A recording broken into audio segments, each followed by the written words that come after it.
Hi, this is Larita Ba from Affinity, here with another ALA leadership interview. I'm here with Kathleen Remetta. Kathleen, hi, it's such a pleasure to see you. Hi, nice to see you too. Kathleen, could you just get started by, telling us a little bit about yourself, your firm, and what you do there? Sure. So my name's Kathleen Remetta. I'm the executive director at Weir and Partners, which is a commercial litigation law firm based in Philadelphia. We have offices in New Jersey, Delaware, and a small presence in New York as well. I've been with the ALA a long time. I'm currently the president of the Philadelphia chapter. Fantastic. So, given that you're the executive director, especially of multiple offices, what's your life been like over the past months? Been a little crazy. Actually started with this firm in the middle of the pandemic last June. Oh my gosh. Nothing like making it interesting. As you think about kind of some of the challenges then that you faced, since you started in June, you didn't have to deal with the initial craziness of, oh my gosh, what are we doing?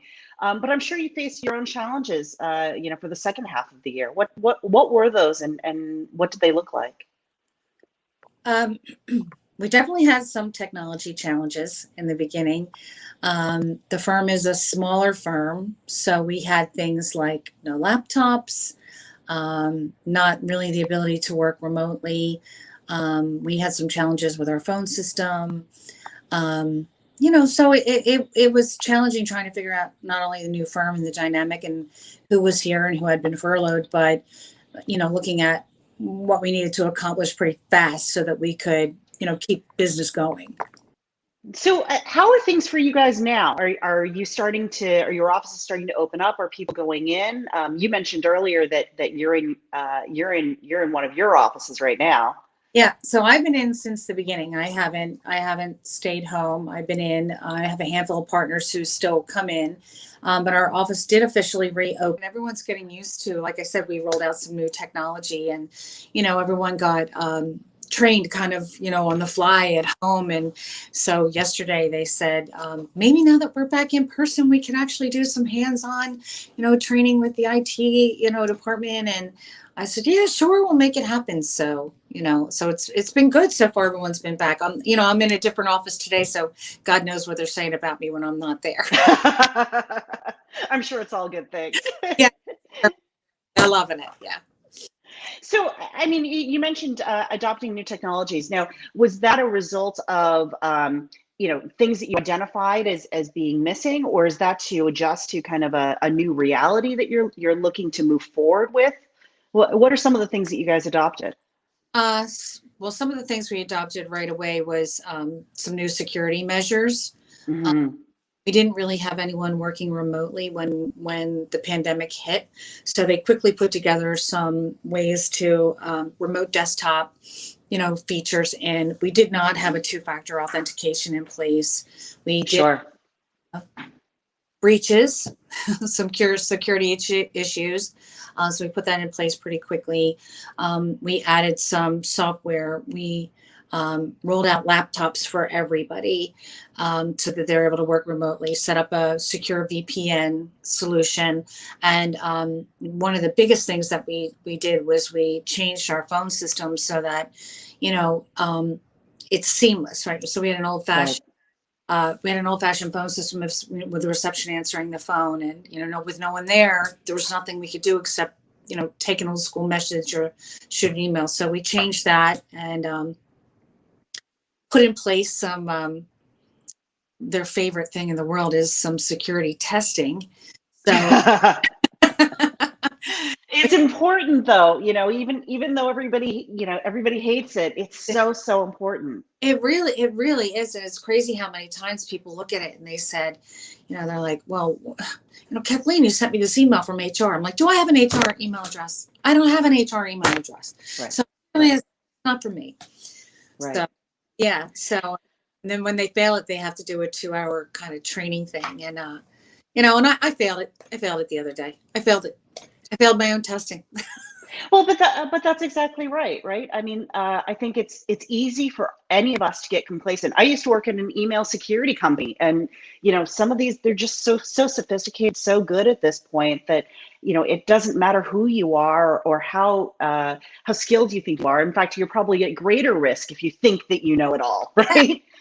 like, I'll answer this email. Yeah. So in doing that, we discovered something that was missing in the system, actually. Like, we were good and we have it in now that it says external, so we can identify if it's an external email. And we've done all that testing and everything. But I'll tell you what, I answered it on my phone, and Huh. I couldn't hover over, you know, Yep. and to see the email address. So I quickly, I was like, I'll be home in 10 minutes, kind of a thing. And got home and I went, oh my God, I rushed all the way home to this fake email. And, my IT guy goes, you, Gotcha. oh, that'll serve me right to answer my email in the car.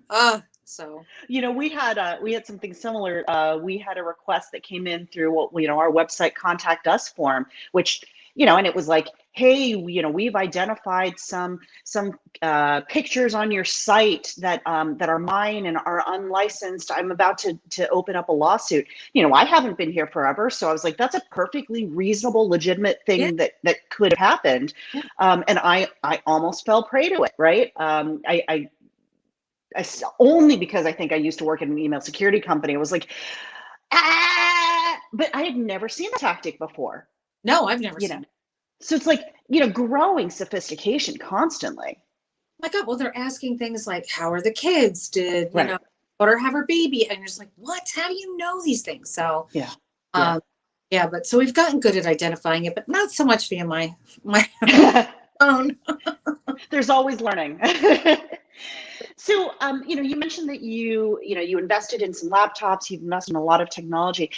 Is your expectation, that there's a more hybrid environment moving forward, or are you trying to plan ahead in case of a second emergency? We have the capability that should we need to close again, that, we won't have to furlough.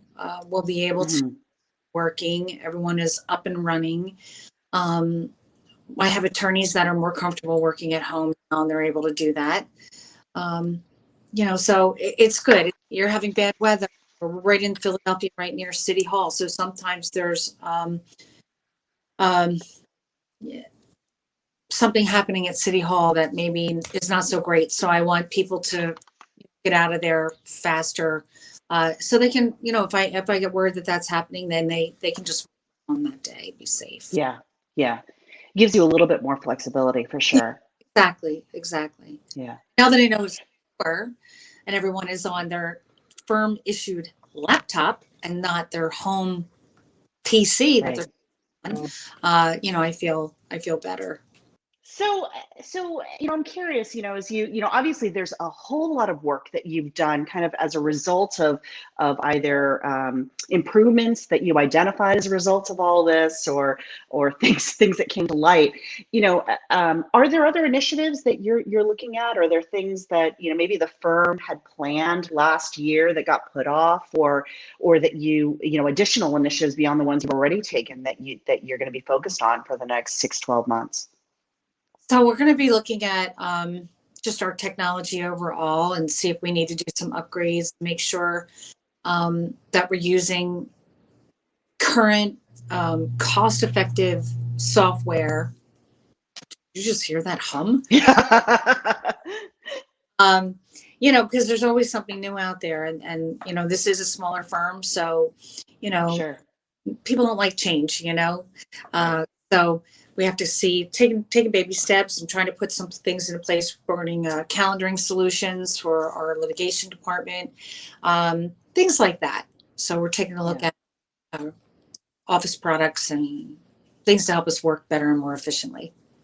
So, I think you mentioned already that you're president of the Philadelphia ALA chapter this year. How long have you been a member of ALA? So we keep trying to figure this out because it's been a while. I started with another firm in 1999. I think I joined in 2000. And so I was a member for like 14 years and then left, and I was a vendor myself. And then I went back. I've been a member now for about 6 years or so. So 20 plus years altogether. So something keeps pulling you back, and obviously enough to encourage you to take a leadership role. How would you describe the value that you've gotten from ALA over these years? Oh my God, I would have been lost, especially during this last year. I'm telling you, our listserv has just blown up, and it's just great to know that any question, anything that comes up whatsoever, we have not only a core group of members who are amazing and also will offer their opinion and what they've done, but I can speak to the Philadelphia chapter. Our business partners are the industry leaders. They're the ones who have the knowledge, right?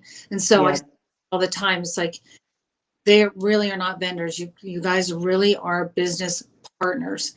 And so what I love about our chapter is that I can reach out to a BP anytime and say, what are you seeing? I don't know what to do here. I need help. And they get right back. And it's great. It's just been absolutely invaluable. So, and with the Philadelphia chapter, how are you guys fixed for in-person events? I know that there's been a couple more recently. You starting to see that pick up too? People are more comfortable? Yeah, we did a survey to membership and to see who would be comfortable starting to do some in-person events, and we got a pretty good response that people wanted to do it. We started doing it, and usually our social events, I don't know, maybe 40, 50 people come to it. We've been waitlisting. We've, like 70 people are coming to it. We've been selling out of things, and it's been great. People really want to get back. Yeah. And the thing though, we did learn about it is that, we've always wanted to offer our education sessions virtually, and not just in person. They've always just been in person. And, it's hard as an administrator to pick up and leave your office at 11:45 to go to a lunch session at 12 o'clock. It's sometimes hard to do that, right? So now we've put in place, we've learned that we can do it. We can do it virtually, and people are able to take them, take the session from their class, from their office. So we're getting more people that maybe weren't able to do that before. And Zoom platform, we're recording things now, so if you miss it, you can see it later. So even though we were in a pandemic, we came out with some really terrific things in the chapter. Yeah, it sounds like engagement almost increased as a result, right? And I think particularly for this role, right? I think oftentimes, it's the administrator, it's the director that's the only one that's in the office, right? And it can feel really lonely when you're trying to figure out the answers to all of these questions, and you're the one that that's trying to do it. So to have this family, this community to rely on to brainstorm, even if nobody has the answers, to at least have more than one brain thinking it through, must be invaluable. It really is. And I'll tell you what, even though the city was quiet and I didn't have anyone in, there was an administrator here and here and here who were all in. So like, we could just see you in person for a minute, So that kind of stuff was just great. Just great. Yeah. Well, Kathleen, I really appreciate your time today. Thanks so much for joining me today. Thank you for having me. Hopefully we'll see you in person. I know Tommy's looking forward to seeing you, at all the upcoming events. And I look forward to it. So thanks again.